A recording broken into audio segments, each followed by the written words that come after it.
Բարի ողջույն Դավիթ ջան, Ողջույն Սևակ ջան։ հուսով եմ լավ ես, բարի ողջույն մեր սիրելի դիտողներին։ Շարունակում ենք մեր ինքնաճանաչում հանդիպումը եւ ահա հիմա մաս 3-ն է։ Դավիթ ջան, որտեղ կանգ առանք նախորդ անգամ խոզերի թեմային ենք հասել, բայց այնտեղ մի փոքր չակերտներ մնաց Բաբելոնի հետ կապված, կցանկանամ մի փոքր էլ խորացում տանք այդ թեմայի եւ հետո սահուն կերպով կանցնենք մնացած այն թեմաներին, որոնք պետք են մեզ եւ մեր դիտորդներին։ Բարի։ Բարի սիրով Սևակ ջան։ Թե անցած անգամ մենք ինչպես խոսեցինք կամ ներկայացրեցինք այն ինչ որ գրված է, դեռ գրված կանոնիկ գրվածքներից ենք խոսում եւ կա դրա այդ գրվածքի շարունակությունը, որը արդեն մեր հայ ազգի, հայ ժողովրդի ավանդույթներում պահպանված գրվածքներից է Հայք եւ Վելի պատումը, կթվա թե կամ հարց կառաջանա ինչ կապ ունի Բաբելոնի աշտարակի հետ, ասեմ որ անմիջական կապ ունի, որովհետեւ մարդու որդիները երբ որոշեցին կառուցեն Բաբելոնի աշտարակ, ինչպես որ գրված է, եւ նրանց լեզուները խառնվեց, որ ցրվեն ամբողջ աշխարհում եւ չհասկանան մեկ-մեկու, անմիջապես այդ հատվածից հետո, որը կրճատվում է 5 տակարանում, շարունակությունը տեսնում ենք Հայք եւ Բել հատվածում եւ ինչ է տեղի ունենում, Հայկը հավաքում է նույնական աստվածային լեզվի կրողներին, որն է հենց հայերենը, իհարկե նկատի չունեմ ժամանակակից հայերենը, եւ գնում է դեպի Վանի տարածք, որին հետևում է Բելը, նյութական դաշտի ներկայացուցիչ, եւ գիտենք պայքարի մասին, որտեղ որ Բելը խոցվում է Եռաժանի նետով Հայկի կողմից, իսկ ինչու է խոցվում, որովհետեւ Բելը, ինչպես հասկացանք, նյութական մարմինը ցանկություն ուներ իշխելու հոգու կրողին, եւ դա նույն օրինակով ավելին կարելի հասկանալու համար դա հենց նույն օրինակն է, ոնց որ մեր աշխարհիկ մարդու մարմինը միշտ փորձում ավելի դոմինանտ առաջնային տեղ գրավել եւ ունենալ կյանքում եւ շատ քիչ հնարավորություններ է տալիս կամ գերադասում հնարավորություն չտալ հոգու արթնացմանը։ Դա շատ խորհրդաբանական ձևով է ներկայացրած Հայք եւ Բել մենամարտը, սակայն դրանում շատ կարևոր դեր է խաղում այն իմացությունը, որ ցույց է տալիս նյութն է, որ կարող է մահանալ, ոչ թե հոգին։ Իհարկե խոցման միջոցով է ներկայացված, բայց ուղղակիորեն հոգին, այսինքն Հայկը չէր կարող մահանալ, ցույց է տալիս, որ երբ որ նյութը փորձում է չբավարարվելով ճնշել հոգևոր աշխարհին, ապա իր միակ ճանապարհը դեպի մահն է։ Եվ նույն մենամարտը, նույն խնդիրը մենք տեսնում ենք մեր ներկայիս կյանքում, մենք ամեն օր թույլ ենք տալիս, որ մեր մարմինը, այսինքն նյութը, խորհրդաբանորեն ասած Բելը, փորձի իշխի եւ ճնշի հոգուն։ Այն նույն օրինակով, որ ամեն առավոտ արթնանալուց հետո սկսում ենք մինչ օրվա վերջ, մեր ժամանակը տրամադրում ենք հիմնական միայն մարմնական հաճույքներին, հաց ուտելուց սկսած, վերջացրած բազմաթիվ զանազան հաճույքներով, այսինքն կարելի ասել բացակայում է անդրադարձը դեպի հոգևոր կյանք։ Այնինչ շատ կարևոր է, որ Հայկի օրինակ ունենալով մեր մեջ, պարտադիր չի ամենևին, որ մեկը մյուսին խոցի, սպանի,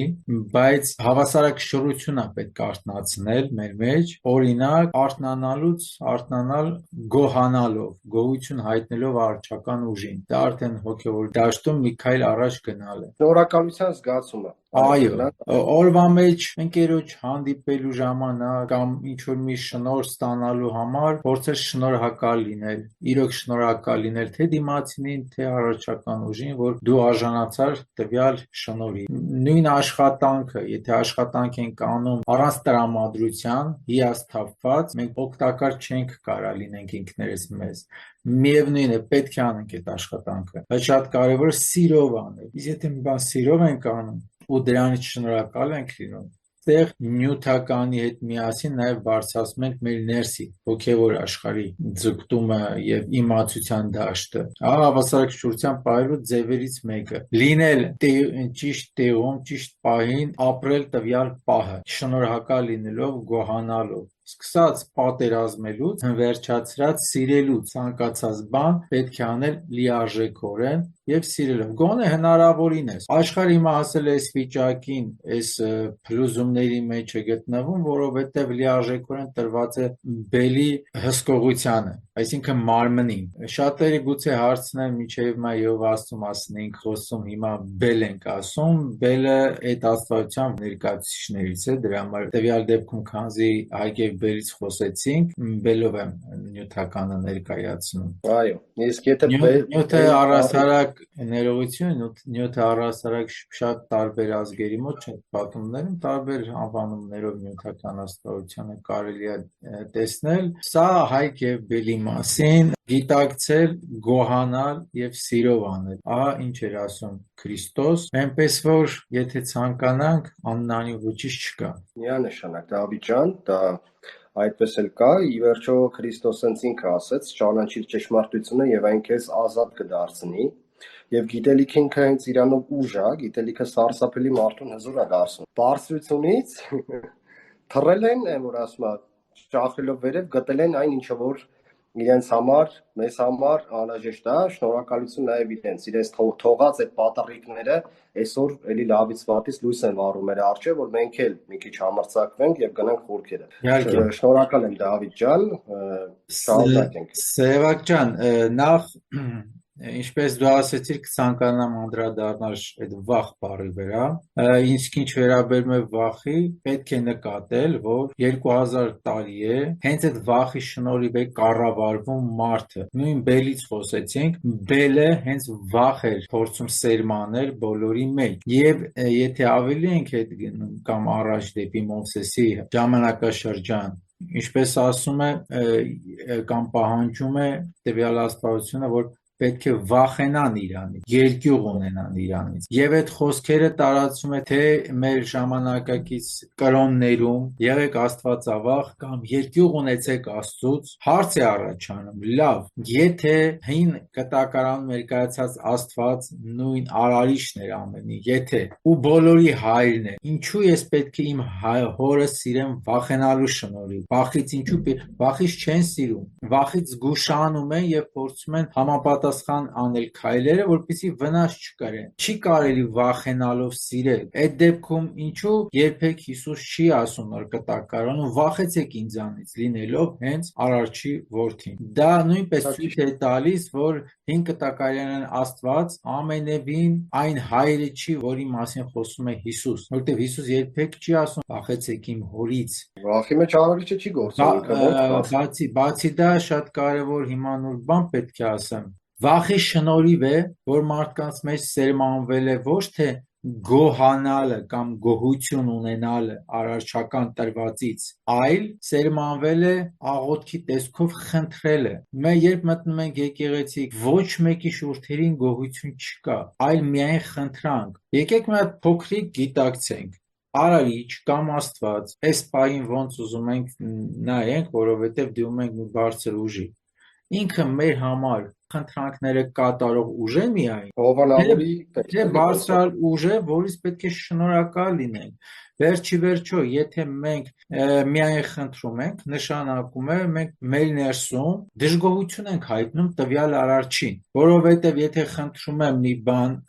տվյալ ուժից, նշանակում է տվյալ ուժը չի գիտակցել եւ նման խնդիր է առաջացրել իմ համար, իսկ ես դժգոհ եմ իր արարչականությունից, որի համար խնդրում եմ լավ ձևով եմ մոտենում,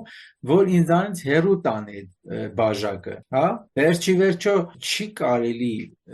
միայն խնդրանքով դիմել, պետք է հասկանալ, որ ցանկացած խնդիր մեր համար է ստեղծված, եւ ցանկացած ստեղծված խնդիրների հիմքում նաեւ մենք ենք ընկած մեր իսկ սխալ քայլերով, սկսած սխալ սնունդից, վերջացրած մեր սխալ սովորություններից, որը փոխանցվում է նաեւ մեր երեխաներին ընդունելով մենք մեր մեծերից եւ հետո բողոքելով մենք մեր միջոցով առաջացրած խնդիրների դեմ խնդրում ենք որ վերանա այդ խնդիրները այդպես չի լինում ուղղակիորեն չի լինում փոխարենը գոյություն ունի գոհության տեսակ բայց ոչ չի նշանակում դա գոհացեք ես ձեզ գամ ճնշեմ բայց դուք դրանից շնորհակալ եղեք գոհացեք չէ դուք կարող եք երբ որ ձեր ինքնասիրությունը պարզ ասեմ ոտնահարում են, դուք կարող եք ինքնապաշտպանվել, որովհետև ձեզ արարչի կողմից տրված է եւ ձեռքեր, եւ խոսալու հնարավորություն, եւ լսելու հնարավորություն, կարելի է ինքնապաշտպանվել, որովհետև ձեզ էլ արարիչը տվել է պաշտպանվելու հնարավորություն։ Ինչու եմ այս օրինակը բերում, որովհետև շատերը ցավոք սրտի կուրորեն, երբ որ լսում են նմանատիպ խոսք, մտածում են, որ պետք է հնազանդ լինես եւ ենթարկվես ցանկացած կտանքների ու դու ոչինչ չանես։ Եթե քեզ տրված է հնարավորություն ինքնապաշտպանվելու, ուրեմն դու պետք է ինքնապաշտպանվես, գնահատես նույն այդ հնարավորությունը, որը քեզ տրված է, դա էլ գոհության տեսակ է։ Այսինքն պետք է շնորհակալ լինել այն ամենով, ինչ տրված է մեզ։ Չարժի չարի եւ բարու բաժանել աշխարհը։ Վերջի վերջո այդ չար կոչվածը, որը մեզ տանում է փորձությունների, եթե կարիք չլիներ արարչական ուժի կողմից չէր լինի։ Եթե գոյություն ունի, դա նշանակում է պետք է որ ինքը գործի։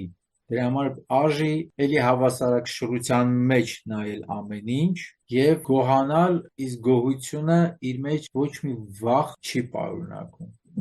Վախ, որ ասեցիր, հիշեցի ու վախի մասին չէի կարող չբարձրաձայնել, որովհետև ընդունված է վախի միջոցով կառավարման տեսակը։ Եվ նույն վախի միջոցով քաղաքական դաշտն է նույն ձևի մարդկանց վախացնում, ճնշում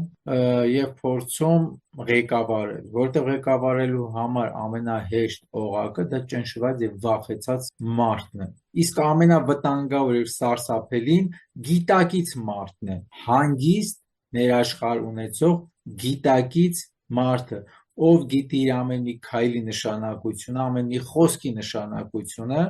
եւ իր իրավունքների մասին լավ տեղյակ է, որը շատ դժվար կլինի արդեն ոտնահարել։ Ահա թե որն է ուժեղ մարդ։ Շատ ճիշտ է, Դավիթ ջան։ Ամենամեծ հրաշքը, եթե կարող ենք մենք տեսնել, դա առաջինը մեր ներսում ինքնաճանաչած, գիտակցությունը արթնացրած մարդը կլինի։ Իհարկե։ Բացեն շատ երկար ժամանակ որ մարդը գիտակցությունից բավականին հեռացած վիճակում է, Սևակ ջան, եւ շատ անգամ հենց այդ գործողությունները կատարվում են անգիտակցական դաշտում մենք անցած հանդիպման եթե չեմ սխալվում խոսեցինք այդ մասին այն նույն օրինակով որ լսել են փոխանցվել է մեծամեծերի կողմից եւ մենք կուրորեն կրկնում ենք որ մինչև 2000 տարի հետո կամ 1000 տարի հետո ինչ որ մեկը կարթնանա կհասկանա որ մի րոպե ինձ ասում են այլ բան ցիտելով գիրքը բայց գրքում գրված է այլ բան եւ սկսում ես փորձել ավելի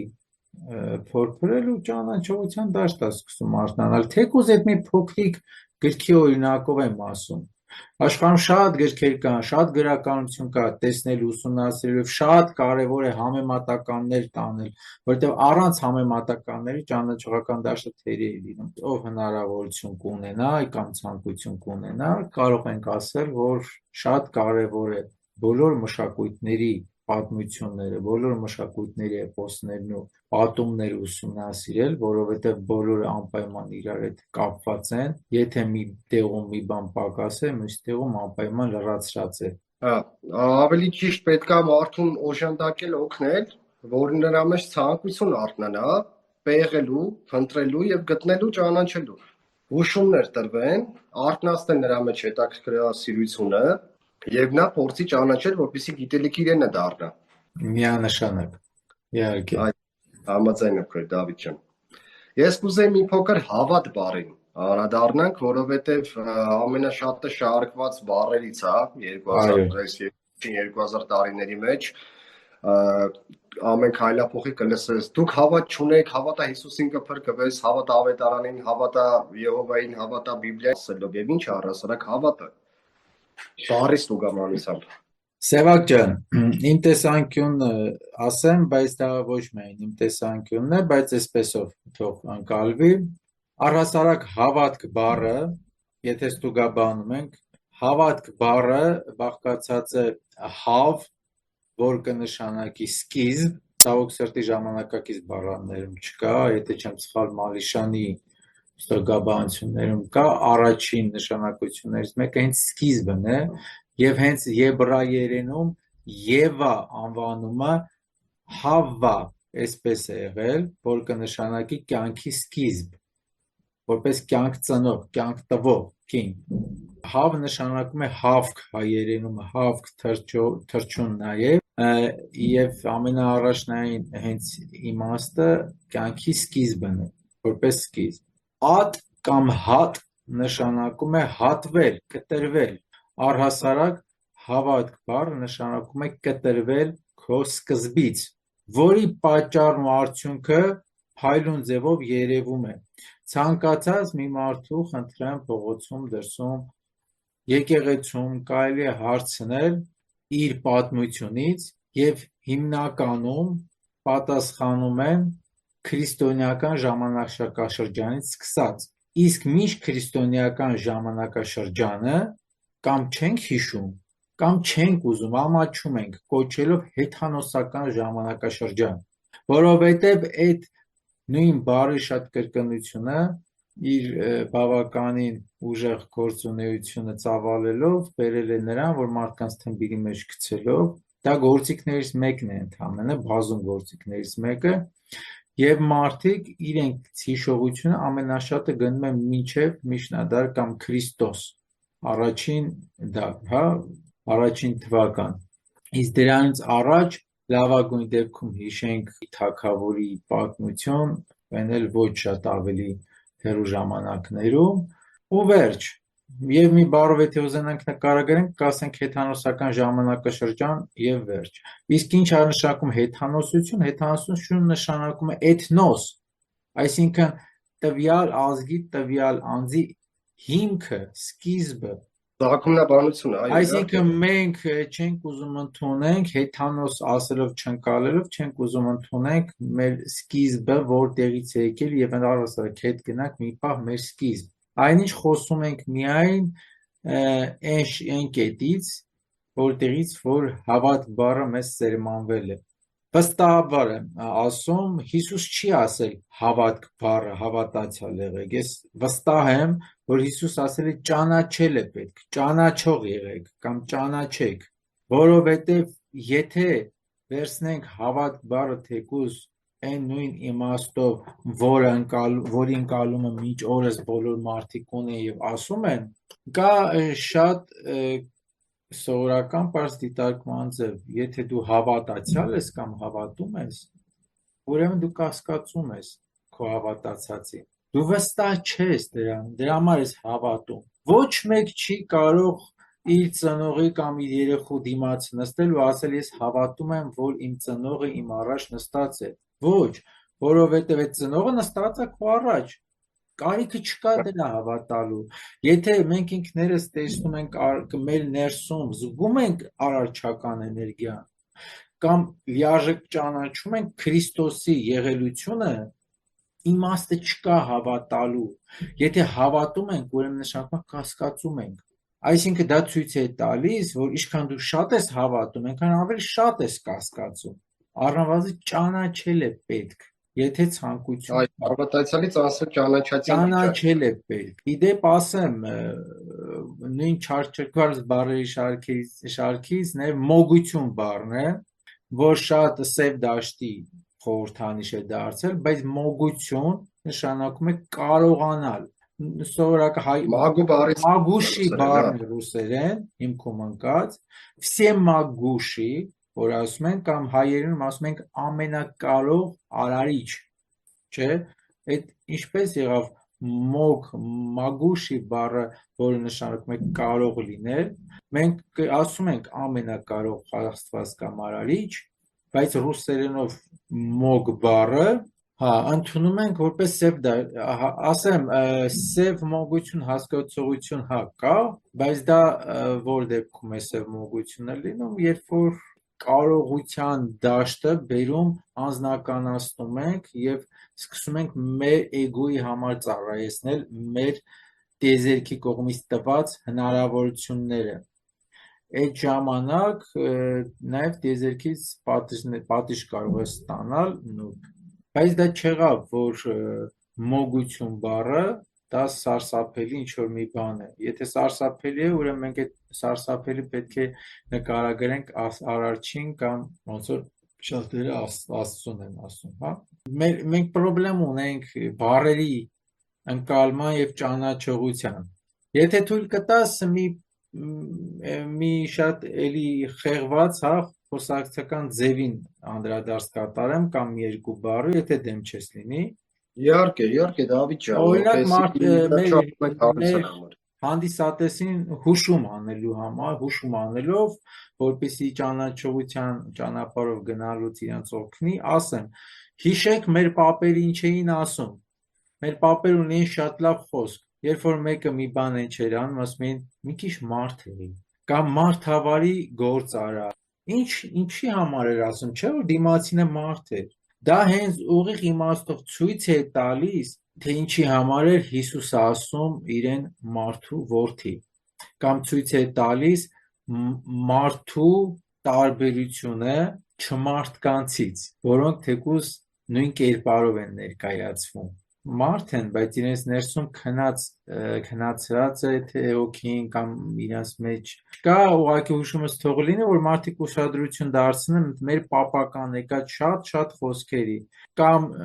նույն հաջողությամբ ուշադրություն դարձնենք մեր ժամանակներում հասած օգտագործվող եւ արդեն դրես կոդ դարձած խոսելաձևի, որ ընդունված է ողջ աշխարհում դուքով խոսելը, որպես հարգանքի նշան։ Ասեմ ավելի, դա շատ վատ, ամենայն դեպս իմ համար չընդունելի խոսելաձև է։ Դրա համար մենք որ առաջ անգամ ծանոթացանք, խնդրեցի դուքով չխոսելի, մեծ Սևակ ջան,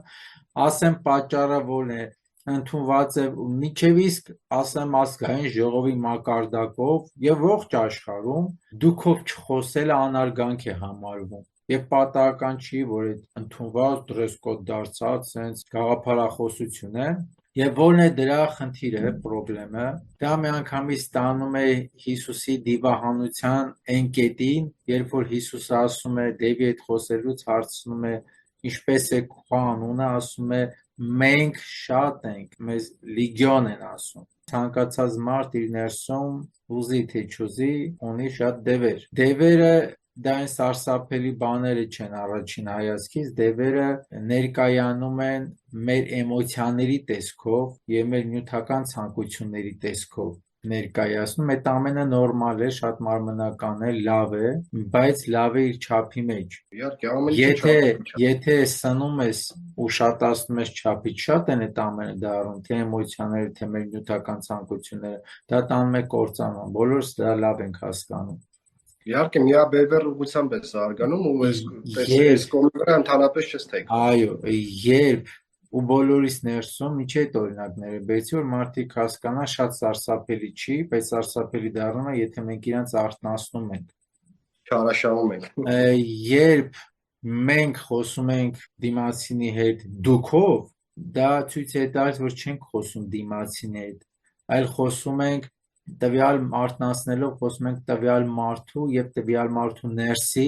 բոլոր դիվային համակարգի հետ, այսինքն մի ամբողջ լիգիոն ենք մեր առաջ հանում, դա չնշանակեց, որ հարգում ենք մենք այդ մարդուն, այլից տրամաբանենք այսպես, մենք հարգում ենք մեր ծնողներին, մեր հարազատներին, մեր եղբայրներին եւ ոչ մեկ իրանց հետ դուքով չի խոսում, դուքով չենք խոսում այն մարդկանց հետ, ում իրականում հարգում ենք, եւ ում առաջ մեր ներքին խոհանոցն ենք բացում, բայց թե կլինի դասախոս, թե բժիշկ, թե նախարար, թե պաշտոնյա ինչ-որ անձնավորություն, երբ իրենց հետ դուքով ենք խոսում, մենք մեր եւ իր մեջտեղ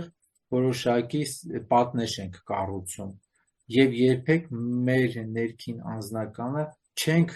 կարող մեզ թույլ տալ ներկայացնել դիմացինին։ Այդ ոնց եղավ, որ մենք հարգում ենք իրան դուքով խոսելուց։ Եթե հարգում ենք, ուրեմն պետք է պատրաստ լինենք նվիրվենք իրանց, չէ՞։ Բավախի ինչու չենք նվիրվում։ Մենք բառը օգտագործում ենք, պահանջում ենք օգտագործել, բայց մեր ներսի էներգիան այլ բան է պահանջում։ Չի թողում, որ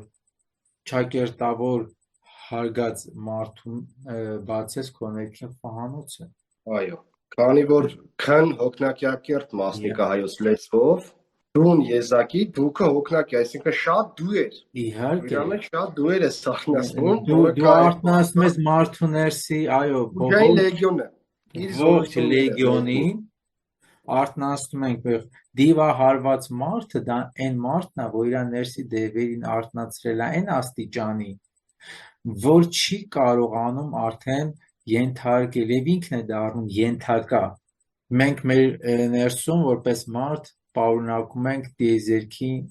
ինչ գոյություն ունի ամեն ինչից մի փոքրիկ մասնիկ, ամեն ինչից, սկսած արևի լույսից, վերջացրած խավարից, ձրևից մինչև իսկ քամի։ Երբ այդ ամեն ինչը մեր մեջ ունենալով, այդ ամեն ինչի կրող ունենալով, մենք պոտենցիալ իշխաններ ենք այդ ամեն ուժերի վրա։ Միայն թե կարողանանք հավասարակշռություն ապահովել եւ ինքներս իշխողը լինել այդ ամենի։ Եվ հենց այդ ունենալու շնորհիվ է, որ Հիսուսն ասում է, եթե լիարժեք ճանաչողությամբ կամ վստահությամբ Սարին ասես շարժվի գնանգի ջուրը, ինքը կանի։ Եթե այդ Սարի ուժը մեր մեջ չունենանք, չի կարա աննարին կլինի այդ ամենը։ Քանզի ունենք մեր մեջ, դրա պատճառով է այդ վստահությունը, այդ ճանաչողությունը, որ պետք է որ ստացվի եւ աննարին բան իրոք չկա։ Եվ հենց այդ հզորության պատճառով է, որ միշտ մարդկության պատմության մեջ տարբեր մշակույթներում բազում աստվածներ պայքարել են մարդու հոգու համար։ Քանի աստվածները իրանք տրված են կոնկրետ գործողությունների համար։ Իսկ մարդու մեջ գոյություն ունի տիեզերքում ամենից մի փոքր հատված։ Մնում է մեզ զարգացնել արարչական էներգիայի շնորհիվ։ Եվ վերջ։ Իհարկե, ճանաչում ես քո ներսի, ինչպես դու ասեցիր, քո ներսի սարը, արդեն այդ սարի վիբրացիան, որ քո մեջ կա, դիմացի սարը կարող ես տեղափոխել, որովհետև դու արդեն բերում կապ ես հաստատում իր հետ։ Արդեն մագնիսի էֆեկտով ենթարկվում է քեզ։ Իդեպ հետաքրքիրը գիտես որն է, որ ինձ մեկ-մեկ նույնիսկ ջղայնացնում է, որ հենց նույն դուքով խոսելը պատճառ է դառնում նույն պետական այրերի մոտ, որ նայում ենք շատ տենց մակերեսային մակարդակի աստիճան, վիճաբանության պատճառ է դառնում, ձեզ կրտուկի պատճառ կարող է դառնալ իրար դուքով չխոսելու պատճառով, բայց դա միայն խոսում է անգրագիտության մասին, ցավոք սրտի, բայց բարձրաձայնորեն ասեմ, անգրագիտության մասին է խոսում։ Մեր մշակույթում չի եղել, դա օտարածին բան է, օտարածին մուտ գործած գործիք է, որ պարտադրվել է եւ ունենք այն ստացել են այն կիրառում։ Նույնը Արարայի պատճառով ինչքան մարդիկ իրար դառնակարեցին արա բառը։ Ասում ես արա նշանակում է արարիչ, արարչականություն եւ վերջի վերջո տղամարդ, արական։ Մեր ազգի մեջ արա բառը ամենահայկական անուններից մեկն է, եթե ոչ ամենահայկական։ Արով սկսող բոլոր բառերը պատկանում են հայկական արմատներին, բայց անգրագիտության թմբիրի մեջ գտնվելու շնորհիվ մի փոքրիկ էլ վիբրացիան սխալ օգտագործելու պատճառով, այսինքն տոնայնության կոպիտ տոնով արտահայտելու շնորհիվ, երբ դիմացինին արայով է դիմում կամ վեճի ժամանակ երբ ուզում են վիրավորել իրար, արայով են դիմում եւ դա դառնում է թեժ վեճի պատճառ։ Նորից ուզում եմ կրկնվել մինչև իսկ պետական այրերի աստիճան, իսկ սովորական հանրային մարդը ինչ պետք է անի այդ ամենը տեսնելով։ Շպիտով ենք ասում, բայց շատ ցավալի բանի մասին ենք խոսում։ Այո, որովհետև պետությունը ընտանիքի մեծացրած մոդելն է։ Ընտանիքը պետության կորիզն է։ Եվ Իհարկե, եթե մեծ հարթակում պետությունը որպես ընտանիքի հավաքատեղի մեծ մոդել նման կերպ է առաջնորդում ժողովրդին եւ փոքր այս կորիզներին, որպես փոքրիկ պետություններ ամեն մեկի տուն իր ընտանիքը, դե այսպեսին պետք է լինի մարդու վիճակը, այո, որ ասում են, ի շտենովի սովորովի է։ Եվ այսօրվա իրենք մեր փոխարենը պահեն գիտելիքը, իրենք են աղճատում գիտ։ Բայց քանի որ ժողովրդին նախորդ հաղորդման ժամանակ խոստացանք խոզերի հետ կիսատ մնաց թեման, մի երկու բառով էլ ելվի անդրադառնանք, հետո ժամանակ կունենանք ավելի ծավալուն, բայց որպեսզի սուտ դուրս չգանք մեր հանդիսատեսի մոտ, կոպիտ ասած, թեև էլի խնդիր չի, բայց դե այնուամենայնիվ մի երկու խոսքով անդրադարձ կատարենք Տեվակ ջան, Դավիթ ինչ ջան։ վերաբերում է խոզերին, ցանկացած կրոնի մեջ, հիմնական կրոններում հատկապես, արգելված է խոզի միս ուտել, նաև քրիստոնեությունում, բայց քրիստոնեությունը ազատ կրոն է, եւ քրիստոնեությունում արվում է այն ամենը, ինչ մարդ ցանկանում է։ Բայց ինչու է արգելված։ Շատերը կապում են, որ Հիսուս խոզերի մեջ դևերին ուղարկեց եւ դիվային ուժեր պարունակող կենդանիներ են, դրա համար չի կարելի։ Հիմնականում դա է պատճառը։ Բայց արի սկսենք բժշկական կամ գիտական, հա, ապացույցներով։ Խոզը միակ կենդանին է, որի ներքին օրգանները համապատասխանում են մարդու ներքին օրգաններին։ Եթե չեմ սխալվում, ծայրահեղ ժամանակ, եթե ուրիշ հնարավորություն չկա, նույնիսկ կարելի է խոզի արունը ներարկել կյանք փրկելու համար։ Այսինքն, եթե նույն արունն էլ մոտ է մարդու արյանը, դա ցույց է տալիս առնվազը մի շատ կարևոր բան, որ խոզ կենդանին, այսպես ասեմ, հեռու չի մարդու մարմնից իր կառուցվածքով։ Արի մի փոքրիկ էլ այլ դաշտից դիտարկում անենք, նոր հետո այդ երկու հատվածը կպցնենք իրար։ Եթե նայում ենք հնդկական որոշ հավատալիքներին, քանզի քրիստոնեական դաշտում ցավոք սրտի դա չի ընդունված վերածնունդ հասկացողությունը, մի փոքրիկ արդեն ուրիշ այլ հավատալիքներին նայելով, մի այսպիսի բան կա, այն մարդը, ով որ գրամոլությամբ է ապրում իր կյանքը, չափից դուրս տրվում է որ գրամոլության, գոնե մի կյանք պետք է ինչ որ կենդանի, օրինակ խոզ ծնվի, քանի որ խոզը ամենակեր եւ իր ողջ կյանքը տարես է ուտելուն, Ամենակեր է կարելի ասել։ մարդ նախ նկատենք, որ մարդու նման ամենակեր է, մարդու նման, եւ իր միակ գործողությունը ուտելն է, այսինքն տվյալ մարդը գոնե մի կյանք պետք է համապատասխան կենդանու կերպարով ծնվի, որպեսզի հագեցնի ներսի որ գրամոլությունը, որ մի ուրիշ կյանքում արդեն մի քիչ ավելի գիտակից ճանապարհով գնա։ Եթե այդ փիլիսոփայությունը ընդունում ենք ու գալիս ենք կապելու քրիստոնեական ճանապարհի հետ, օրինակ, ինչու Հիսուս կամ դևերը չխնդրեցին, որ ավելի մոտ կամ գտնվող ցանկացած սկսած մրջյունից վերջացրած ցանկացած ինչ որ տվյալ տարածքում գտնվող կենդանու մեջ իրենց մտցնի, այլ պահանջեցին խոզերի մեջ, չէ, դևերը պահանջեցին խոզերի մեջ, որ Հիսուսը իրենց ուղարկի, ասեմ, այդ ամենը վերջում կապվելու են իրար հետ։ Մարդու ներսի դևերը առհասարակ դիեզերքի օրենքով իրավունք չունեն ոչ մի ուրիշ կենդանի արարածի մեջ մտնեն։ Իրանք ստեղծված են մարդու համար։ Եվ եթե իրավունք չունեն ուրիշ կենդանու մեջ մտնեն, որտեղ իմաստ չկա կենդանու մեջ մտնելու, որտեղ կենդանին գիտակից արարած չի, դևերը գիտակցությունից են սնվում։ Եթե իրանք պահանջում են, որ խոզերի մեջ ուղարկվի, դա նշանակում է մարդու եւ խոզի մեջ անմիջական կապ կա, որը հենց ապացուցում է, որ հնդկական հավատալիքը չի սխալվում։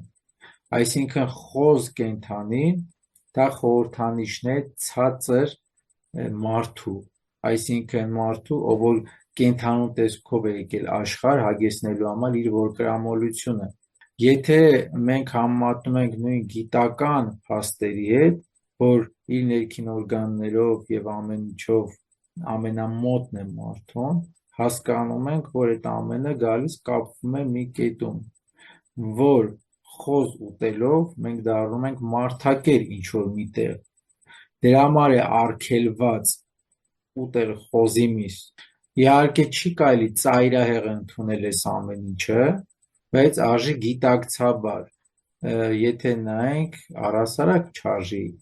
կենդանու միս ուտել, եթե ծայրահեղ դաշտով նայենք, եթե չկա ուտելիք այլ բնության կողմից, խնդիր չկա, որս կարելի անել ուտել, բայց ու եթե կենդանի ենք ուզում ուտենք, ուրեմն պետք է ինքներս որսանք, ինքներս պայքարի մեջ մտնենք տվյալ կենդանու հետ, կամ ինքը կամ մենք, ով կհաղթի, թող ինքը ուտի, ճշմարտությունը տեղ է, բայց ոչ 21-րդ դարի ձևը, դրա համար խոզը արգելվում է ուտելը և ինչ-որ միտեղ էլ արդեն կորել է այն ճանաչողությունը, այն գիտակցությունը, թե ինչի որն է պատճառը, որ չի կարելի հենց խոզ ուտել, սաղ կենդանիները կարելի են, խոզը չի կարելի, ոչ մեկ է թարս, ուղղակի ասել դիվային է ու վերջ, անցնել առաջ երևի ամենահեշտն է, բայց ոչ մի հարցի պատասխան չտվող, որը արդեն քո վրա էլ է ազդեցություն ցույց տալիս։ Ինչ անենք, ուրեմն Դավիթ ջան, ես իհարկե այս գիտելիքները կարևոր է, ոչ թե քո ասացի պես ծայրահեղականանանք, այլ ուղղակի տեղեկանանք ու ամեն ինչ ինչպես ասեցինք, օգտվենք ամեն ինչից չափավոր եւ գիտակից արթուն վիճակում եւ հետո նոր ժամանակներում արդեն մենք էվոլյուցիոն մեր ընթացքի թռիչք կատարելով այս դին աշխարհը մնալու է մեր ուսերի հետևը։ Հենց որ Ժորժ ջան, մի տագնապեք մեր հաղորդումներից, ձեզ քառակուսիների մեջ դոգմատիկ ֆանատիկ ձևով չենք դնում, ոչ էլ մենք մոլի հավատացյալ կամ աղանդավորներ ենք, որ ձեզ արգելենք սա։ Ամեն մարդ թող հետևի իր սրտին, հոգուն եւ էությանը գիտակից արթուն վիճակով։ Շնորհակալ եմ Դավիթ ջան, որ այսօր արծարծեցին կարևոր թեմաներ եւ կարծում եմ կրկին սա հետաքրքիր կլինի մեր դիտողներին։ Երևի այսքանով եզրափակենք մեր այսօրվա զրույցը եւ հետագայում արդեն կանադառնանք մյուս թեմաներին, որոնք տեղ կգտնեն մեր եթերներում։ Մենք շարունակենք մեր եթերները, մեր հուսով եմ մեր դիտողներն են սպասում, մեր հետևորդներն են սպասում սիրով, հաստրել է սիրվես մեր դիտողների կողմից։ Եղավ, շատ բարի, ուրեմն կհանդիպենք հաջորդ հանդիպումների եթերների ժամանակ, շնորհակալություն մեր սիրելի դիտողներ, մեզ հետևելու համար կհանդիպենք, լավ մնացեք, հաջողություն, հաջողություն։